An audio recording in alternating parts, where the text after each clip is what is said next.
Bonjour, bienvenue à Maths-Infinité, la chaîne consacrée à l'enseignement des mathématiques à l'université. Alors, cette vidéo est la suite de la playlist sur les lois de probabilité. Et aujourd'hui, on va voir les lois de probabilité classiques que suivent les variables aléatoires discrètes.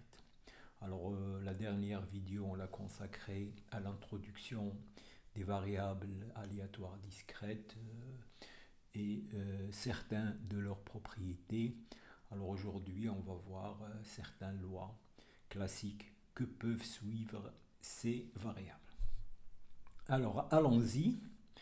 Alors je rappelle qu'on a un espace probabiliste, donc un ensemble d'éventualités avec une probabilité, et une variable aléatoire, c'est une application de cet ensemble à valeur dans R. Alors cette variable va être discrète s'il ne prend que des valeurs discrètes, c'est-à-dire x de oméga, c'est des xi avec i un indice qui varie dans un sous-ensemble de n.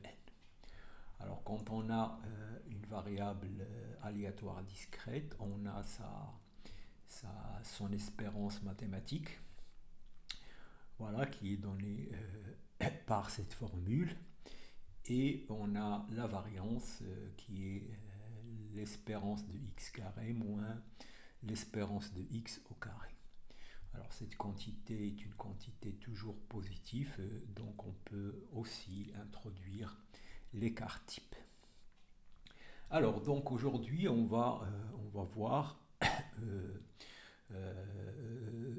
des types de variables aléatoires particulières qui suivent certaines lois classiques. Alors qu'est-ce que ça veut dire une variable aléatoire suit une certaine loi? Donc ça va être déterminé par les valeurs prises par la variable aléatoire et une formule qui donne la probabilité pour que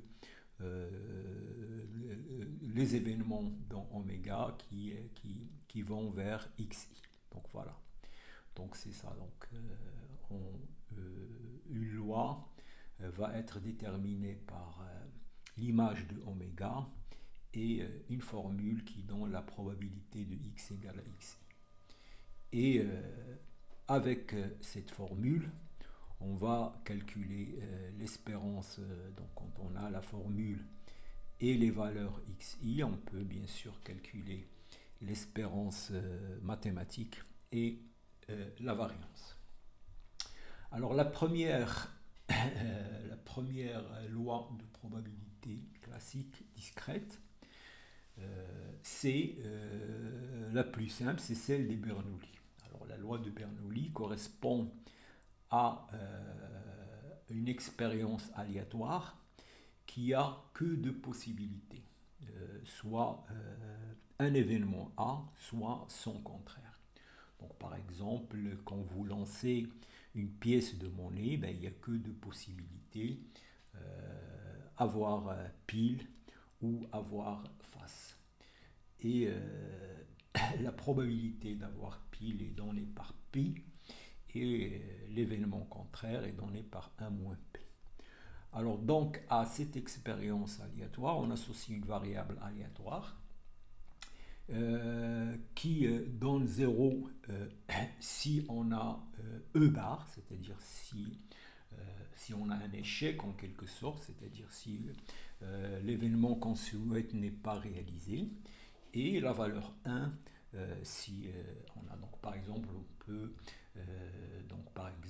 on peut avoir aussi un exemple au lieu de pile et face, je peux avoir une urne qui contient des boules de deux couleurs différentes, rouge et noir, et on va dire que c'est un succès quand on tire une boule rouge. Voilà, donc il y a donc tirer une boule rouge, donc ça va être associé à une probabilité, donc on lui associe 1, et quand on tire une boule noire, on lui associe 0. Voilà, donc c'est ça, voilà les probabilités de cette variable.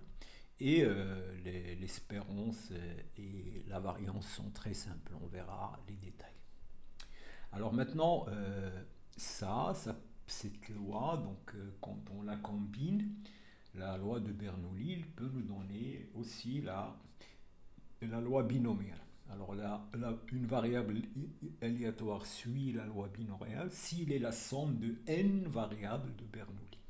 Alors donc ça veut dire quoi? Ça veut dire que vous avez une expérience de Bernoulli qui a deux résultats, un événement et son contraire, avec la réussite avec une probabilité P, et vous répétez cette expérience n fois. Donc par exemple, euh, vous lancez une pièce de monnaie n fois, ou bien dans une urne qui contient deux types de boules, vous tirez avec remise n boules. Et vous êtes intéressé, donc la variable aléatoire consiste à associer, quand vous avez fait ces n tirages, et ben, d'associer le nombre de fois que vous avez réussi. Par exemple, que vous avez obtenu pile, par exemple, ou bien que vous avez tiré la boule rouge. Voilà, donc la variable, donc les possibilités, donc soit dans tous les tirages vous n'obtenez jamais pile, ou bien vous obtenez 2 fois pile, 3 fois jusqu'à, ou si vous avez de la chance, vous obtenez dans tous les tirages vous obtenez pile. Et donc là, la probabilité pour avoir K réussite, et ben c'est P à la puissance K. Les autres, donc vous avez K réussite, les autres n-K échec, et un coefficient qui est les possibilités. Donc par exemple, vous pouvez, pour avoir deux réussites, vous pouvez avoir une à la première et une autre à la dernière, ou bien au milieu. Donc ça, ce coefficient, ça mesure le nombre de possibilités pour avoir K réussite. Et donc on obtient cette formule. Alors avec cette formule, on va calculer l'espérance et la variance. Donc là, ça va être des formules mathématiques qu'on va démontrer. Alors là, la loi géométrique. Alors la loi géométrique, cette fois-ci, vous répétez une expérience aléatoire de Bernoulli jusqu'à ce que vous obtenez une réussite. Donc vous notez K la première fois que vous obtenez. Donc vous lancez par exemple une pièce de monnaie et la variable aléatoire consiste à associer la valeur ou la première fois que vous obtenez pile. Donc là, la première fois où vous obtenez échec. Donc vous pouvez la lancer 10 fois avec des faces et à la 11e fois vous avez pile. Donc là, ça veut dire que les K-1 fois vous avez un échec et vous obtenez une réussite au KM. Donc c'est ça la probabilité. Et là aussi, on va calculer l'espérance et la variance. Alors la loi de Poisson, alors on verra que la loi de Poisson, donc c'est une loi qui a été obtenue comme approximation de la loi binomiale quand n devient très grand et la probabilité p est très petite. Donc ce genre de phénomène, eh bien, il va suivre la loi de Poisson. Alors là, ça c'est la loi la plus connue et la plus simple puisqu'il dépend que d'un seul paramètre lambda et l'espérance et la variance sont égales à lambda. Alors ça par exemple, ça c'est les phénomènes rares. Donc par exemple, ça mesure le nombre d'erreurs que vous trouvez dans une page dans un livre. Donc K, c'est le nombre. Donc la probabilité de trouver K erreurs dans une page, dans ce livre, elle est donnée par cette formule. ou bien la probabilité qu'une machine, le nombre de fois qu'une machine tombe en panne pendant un intervalle donné. Donc ça mesure, donc tout ça on va l'expliquer. Et finalement, il y a la loi hypergéométrique. Alors la loi hypergéométrique, donc c'est la loi associée au phénomène de sondage. Donc vous avez une population de taille grand N. Dans cette population, vous avez deux types d'individus, l'une qui sont marqués et les autres non. Donc par exemple, vous pouvez avoir une population où vous vous intéressez aux personnes malades, atteintes d'une certaine maladie. Alors, vous tirez un échantillon de cette grande population, un échantillon de taille petit n, et vous vous intéressez au nombre d'individus dans cet échantillon qui sont marqués.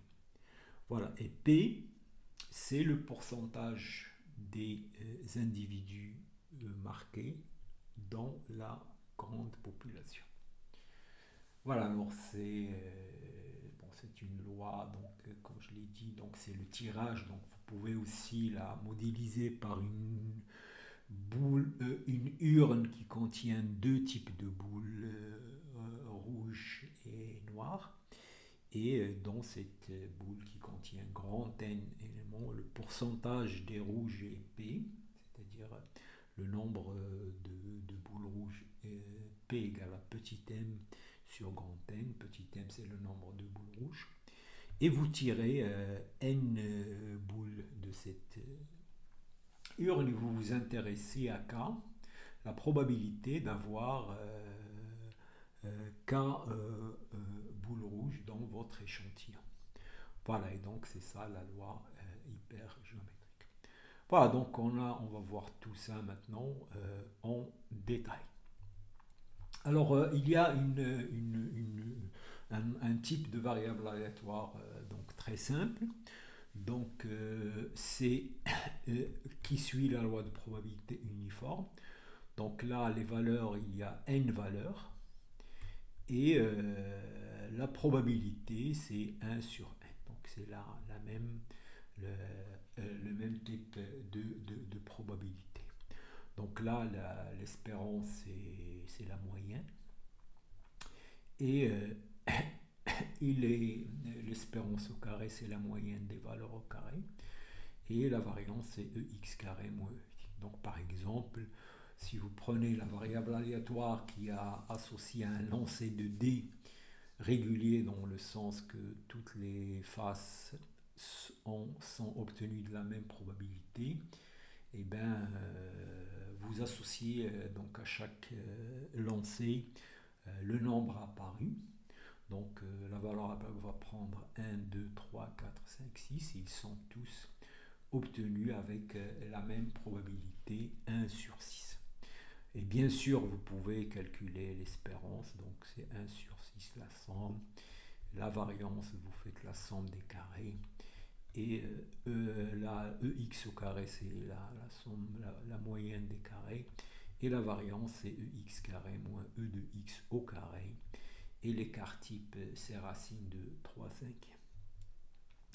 Alors, maintenant, on va voir une variable, une loi, donc c'est la loi de Bernoulli.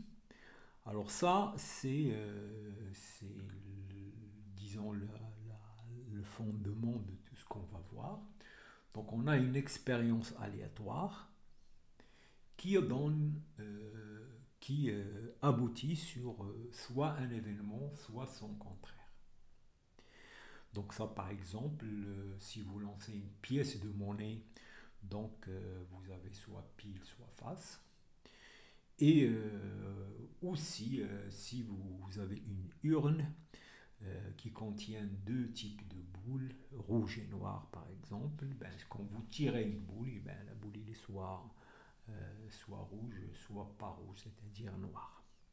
Alors, à ce genre d'expérience, la variable de Bernoulli, c'est ou variable indicatrice. On associe à l'événement A la valeur 1 et à son contraire la valeur 0.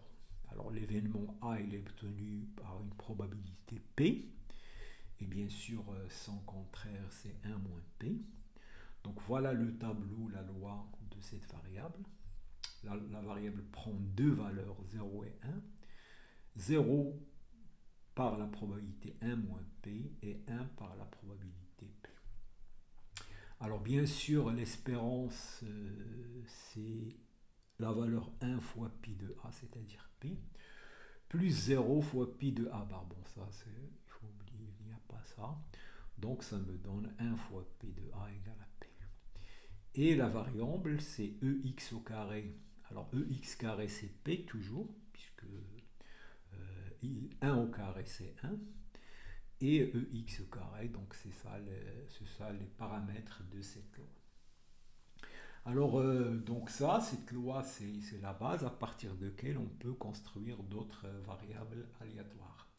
Donc, vous pouvez faire la somme n fois de cette variable, c'est ce qu'on va voir qui va donner la loi binomiale, ou bien donc des combinaisons un peu plus compliquées et qui donnent des variables aléatoires plus compliquées. Alors, la loi binomiale. Alors, vous réalisez n expériences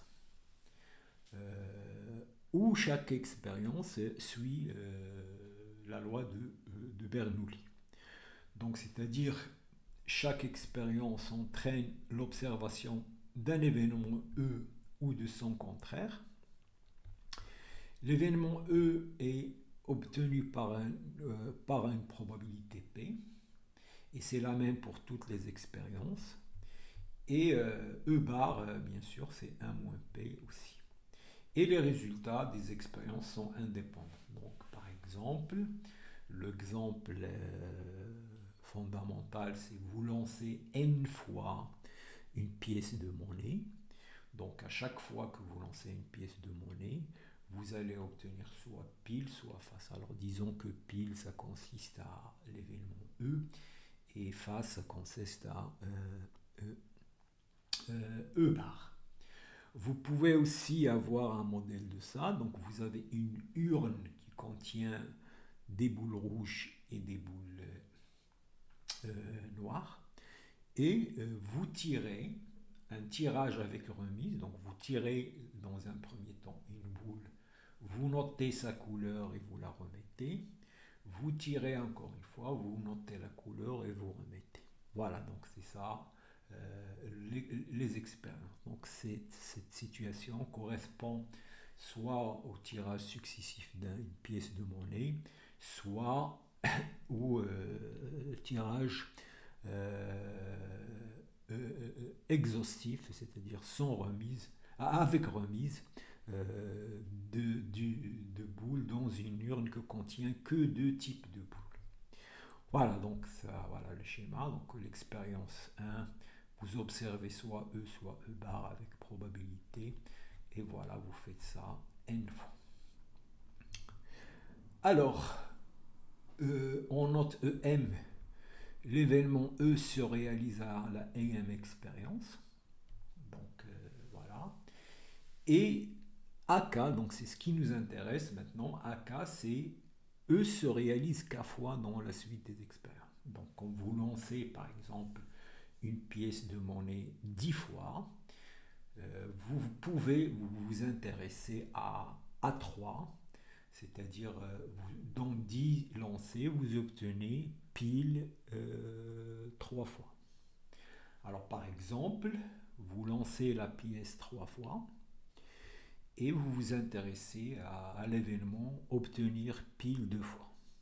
Alors comment vous pouvez obtenir pile? Alors vous pouvez l'obtenir à la première expérience, la deuxième et la troisième vous avez face, à la première et la troisième, et à la deuxième et la troisième. Voilà, ce sont les seules probabilités. Et donc, cet événement, c'est la réunion de ces trois événements. Et donc sa probabilité, c'est la somme des probabilités. Alors quelle est la probabilité de cet événement? Eh bien ça c'est E inter E bar. Et comme les événements sont indépendants, donc la probabilité c'est la probabilité de E fois la probabilité de E fois la probabilité de E bar. Donc ces trois événements ont la même probabilité, c'est-à-dire P carré fois 1 moins P. Et il y en a combien? Eh bien, le choix du 2 parmi 3. Vous choisissez 2 places parmi 3. Et donc, c'est C de 3, P carré 1 moins P. Et dans le cas général, eh ben, l'événement EK va être la réunion de toutes les éventualités possibles pour avoir K fois E. Donc ça, vous choisissez K places parmi N.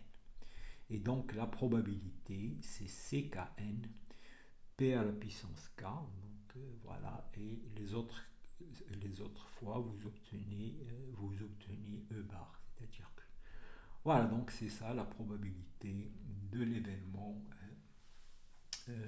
avoir pile K fois. Ou bien dans le tirage de N boules avec remise dans une urne qui contient deux types de boules, K, le nombre de fois que vous obtenez la boule rouge. Alors on dit le nombre de fois que vous réussissez, que l'expérience réussit. Voilà, donc c'est ça, le schéma de Bernoulli. Donc il correspond à un tirage avec remise ou le jet d'une pièce de monnaie. Donc voilà, donc vous avez cette situation, vous avez les boules rouges. Alors la réussite consiste à tirer une boule rouge. Et donc quand vous faites n tirages, vous vous dites je vais réussir à avoir boule rouge, combien, par quelle probabilité. Et la probabilité, on l'a calculée, elle est donnée par cette formule. Donc la variable aléatoire associe à ces n expériences le nombre de réussites, c'est-à-dire le nombre de fois que j'obtiens la boule rouge ou bien que j'obtiens pile dans les tirages. Et il est donné par cette formule.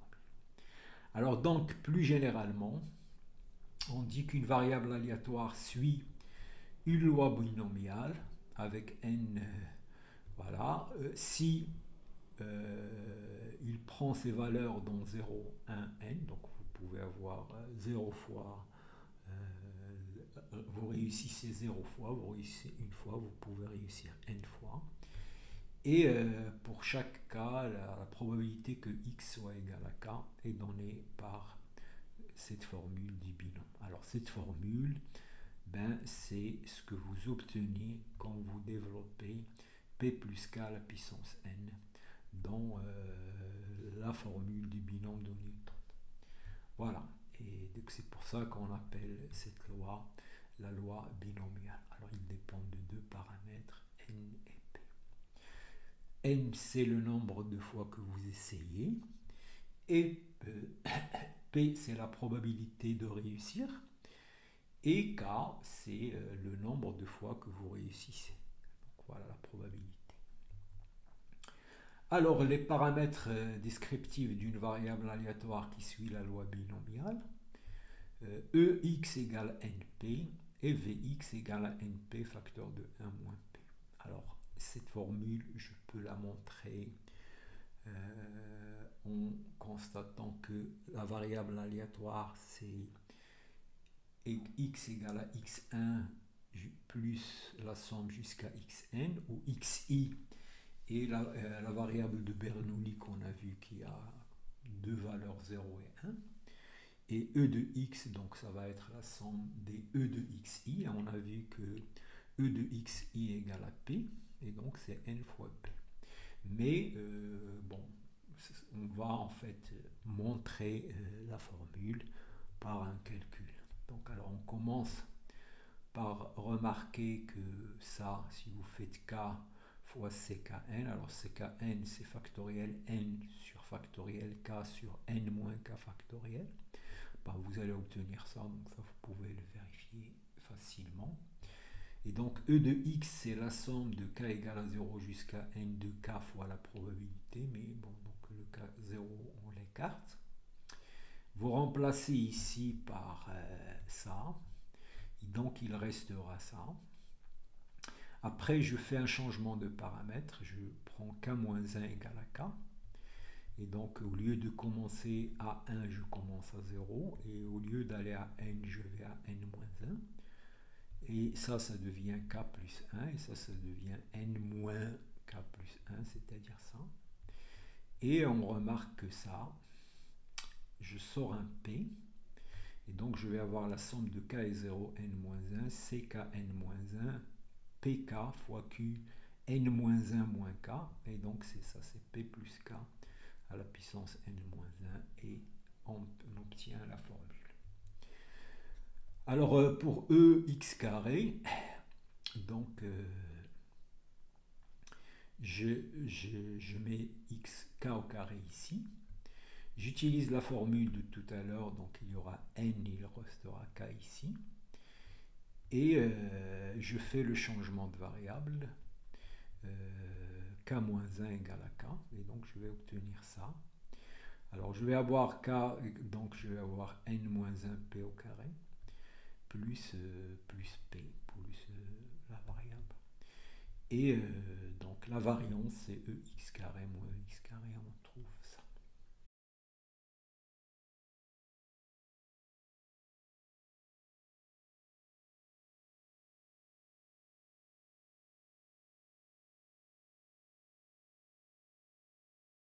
On va voir la loi géométrique. Alors on est dans la même situation, on a une suite d'expériences aléatoires qui obéissent aux conditions du schéma de Bernoulli. C'est-à-dire que chaque expérience peut entraîner l'observation d'un événement ou de son contraire. La probabilité de l'événement E est notée P, est la même pour chaque expérience et les expériences sont indépendantes. Alors maintenant, on va s'intéresser à la première fois que l'événement E a lieu. Donc on note EM, l'événement E se réalise à la EM expérience.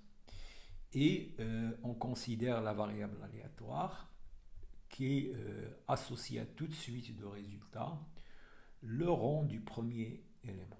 Donc l'événement E va se réaliser la première fois. Si de 1 jusqu'à k-1, c'est l'événement qui est contraire qui est réalisé. Et l'événement E est réalisé à k. Donc c'est ça la probabilité P de x égale à k égale à ça. Alors comme les événements sont indépendants, ça c'est le produit des probabilités. Donc c'est P de E 1 bar jusqu'à voilà. Et donc c'est 1 moins P à la puissance k moins 1 fois P. Voilà, donc c'est ça, une variable aléatoire donc suit la loi géométrique. Donc la loi géométrique en fait caractérise le rang du premier succès si vous voulez. Donc cette loi elle est caractérisée par un seul paramètre P. Il prend des valeurs dans n étoiles, donc l'événement se réalise soit au premier coup, mais sinon il peut se réaliser à 1000, au millième essai ou 10 millième essai, ça n'a aucune importance. Et la probabilité, donc c'est d'abord on a k-1 événement contraire, k-1 échec, fois la réussite au km essai. Et on va voir que l'espérance c'est 1 sur P et la variance c'est 1 moins P sur P au carré. Alors pour montrer ces formules, on utilise la formule de la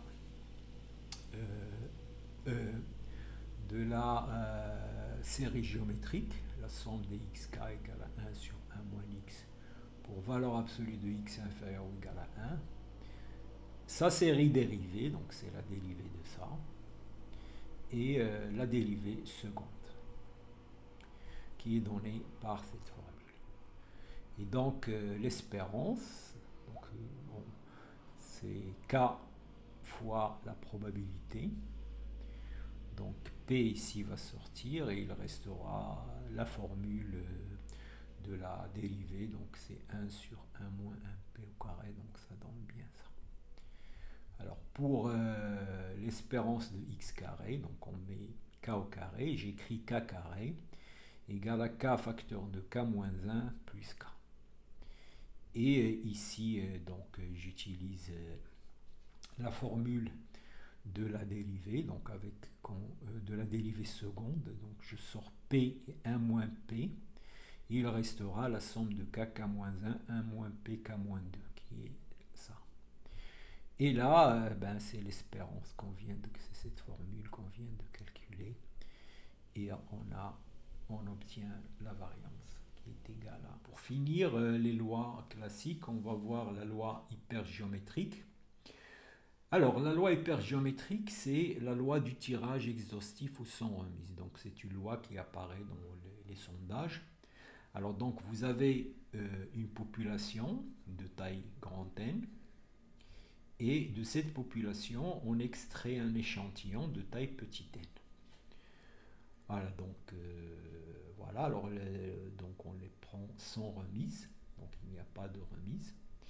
Et dans cette population, il y a M individus, on va dire marqués. Alors marqués, donc ça peut être, on s'intéresse à des individus qui sont malades ou qui ont voté pour un candidat ou qui pensent voter pour un candidat. Donc il y a 3 paramètres: la taille de la population globale, l'échantillon et le nombre d'individus marqués dans la population. Alors ce nombre, il est aussi, la donnée de M, c'est équivalent à la donnée du pourcentage des individus marqués dans la population. Voilà, donc c'est ça. Donc, vous avez, alors, par exemple, vous avez une urne qui contient des boules rouges et des boules noires. Vous avez M boules rouges et N moins M boules noires. M c'est P fois N, P c'est le pourcentage. Petit n, la taille de l'échantillon tiré, et grand N, la taille de... Et à cette expérience de tirer n individus,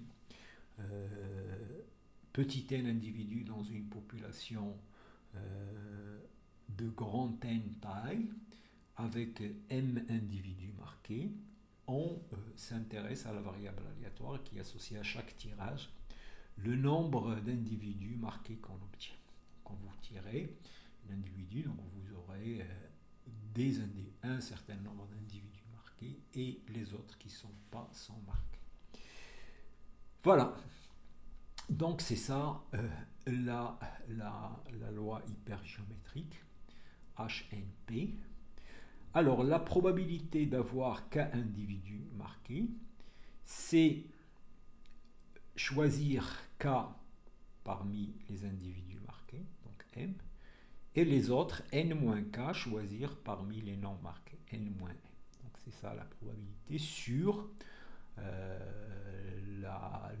toutes les possibilités, c'est-à-dire choisir un échantillon de N dans un échantillon de grand N. Donc c'est ça la formule qui donne. Alors on peut remplacer petit m par Pn.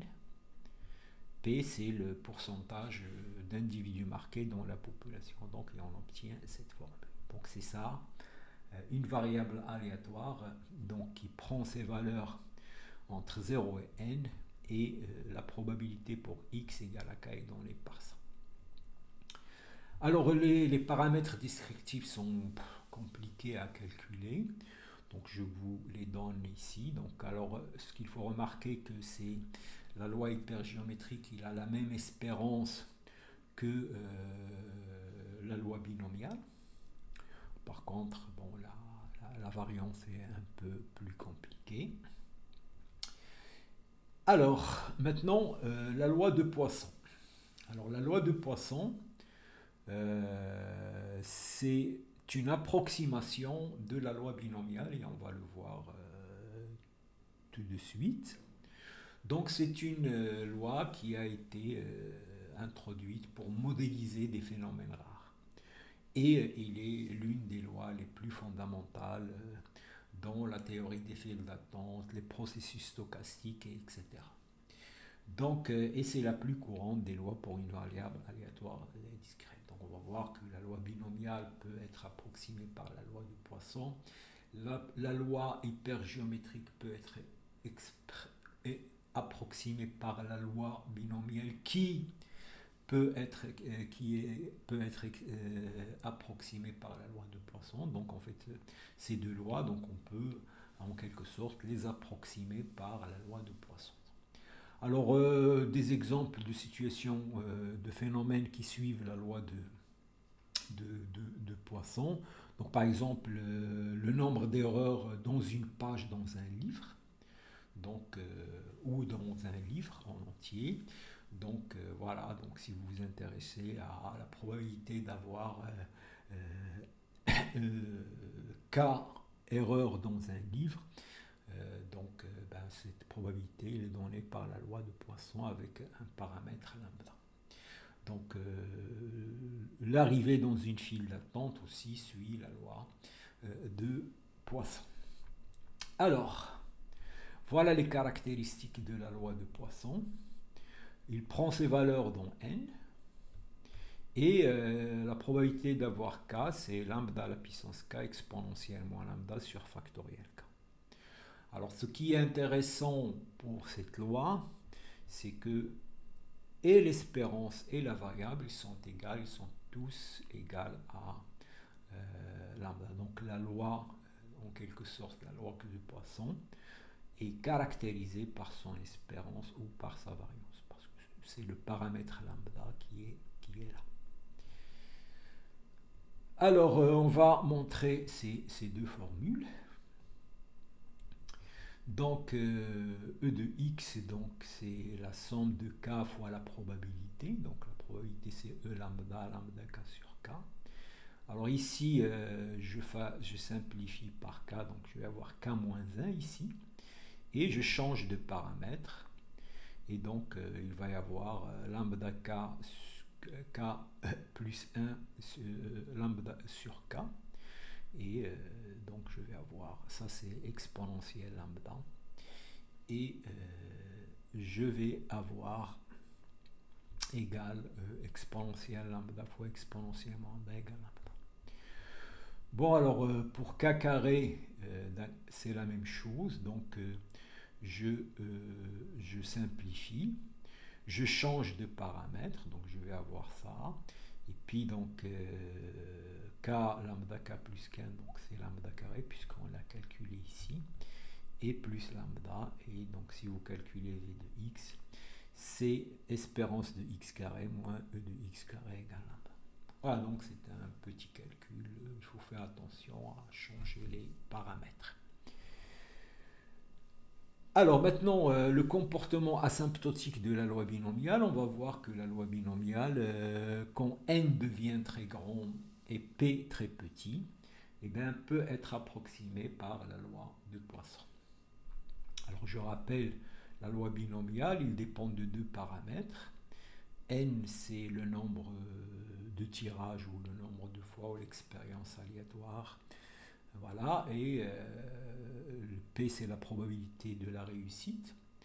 Et la loi binomiale consiste à associer le nombre de réussites. Donc, il est donné par cette formule. Alors, on a un petit résultat mathématique.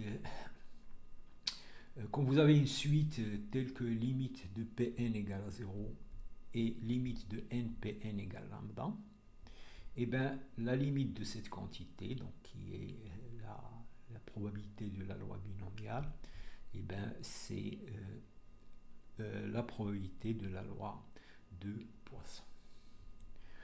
Alors donc la formule ici, donc CKN, c'est ça.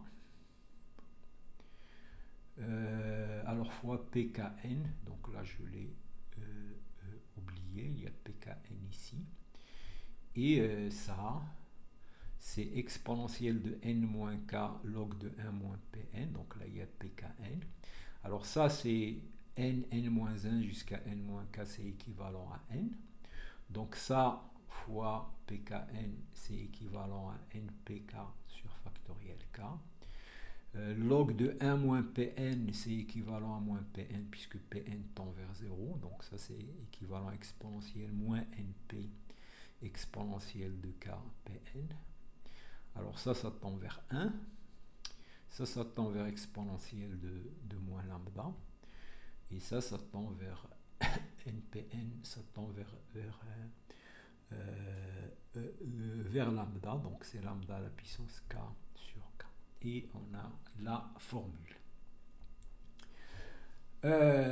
Alors l'interprétation, donc si n tend vers l'infini et p vers 0, de telle sorte que cette quantité a une limite finie, et bien la loi binomiale PNP peut être approchée par la loi de Poisson lambda qui est égale à NP.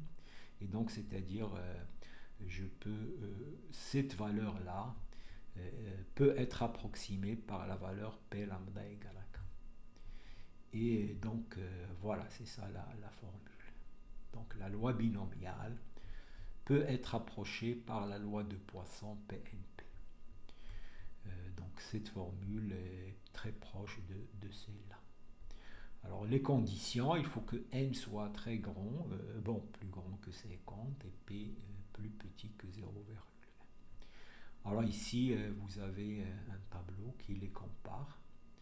Donc ça, c'est la loi 70 0,05 peut être approximée par P de 70 fois 0,05. Donc si vous calculez la loi binomiale pour ça, alors là, il y a des tables, il y a des calculatrices qui donnent ça, donc vous pouvez trouver ces valeurs. Pour la loi des Poissons aussi, il y a des tables où vous voyez que les valeurs sont très proches l'une de l'autre. Et pour finir, on va voir que la loi hypergéométrique, HNNP, donc là c'est la taille de la population, l'échantillon, le pourcentage d'individus marqués dans la population. Donc on a vu que la formule de la Px égale à K est donnée par ça. Alors on va voir aussi, donc on a ce résultat-là, cette limite lorsque grand N, quand l'échantillon devient très grand, égale à ça. Alors ça, je ne l'ai pas franchement vérifié, mais vous pouvez le vérifier, pas très compliqué. Et ce résultat est très important dans les sondages. Donc les sondages, les contrôles de qualité, les enquêtes socio-économiques, etc. Donc quand vous faites un sondage, c'est-à-dire vous vous intéressez dans une population de taille grande N, vous choisissez un échantillon de N et vous vous intéressez aux individus qui vérifient une certaine propriété. Et donc là, quand la population est très grande par rapport à l'échantillon, ben vous pouvez approximer la loi hypergéométrique par la loi de Poisson, c'est-à-dire HNP, vous oubliez le N, donc vous prenez la loi binomiale. Donc cette formule s'approche de ça. Donc avec la condition grand N strictement supérieur à 10 fois N. Et voilà, donc vous voyez que cette formule c'est assez compliqué. Et d'ailleurs pour la loi hypergéométrique, il n'y a pas de table très courante. Donc voilà, et donc ici par exemple, vous voyez les valeurs pour x égale à k dans cette situation-là. Voilà, et on arrive à la fin de cette vidéo. Donc en fait, Voilà, il faut retenir ces lois. Donc voilà, ce tableau, le tableau qu'on a donné au début est très important. Voilà. Donc là, il faut l'avoir quelque part pour... voilà, donc maintenant vous avez compris ce tableau parfaitement, les variances pour les applications. Et surtout, savoir pour une variable aléatoire, quelle est la loi qu'il suit pour pouvoir appliquer les formules. Et ça, pour le faire, il faut comprendre comment on a construit ces lois et ils correspondent à quelle expérience aléatoire. Voilà, et je vous remercie d'être resté jusqu'à la fin de cette vidéo. On se retrouvera sûrement dans une prochaine leçon mathématique. En attendant, donc, je vous invite à vous abonner si vous n'êtes pas abonné, à liker, partager, faire des commentaires. Je me ferai un plaisir de répondre à vos commentaires et je vous souhaite une excellente soirée.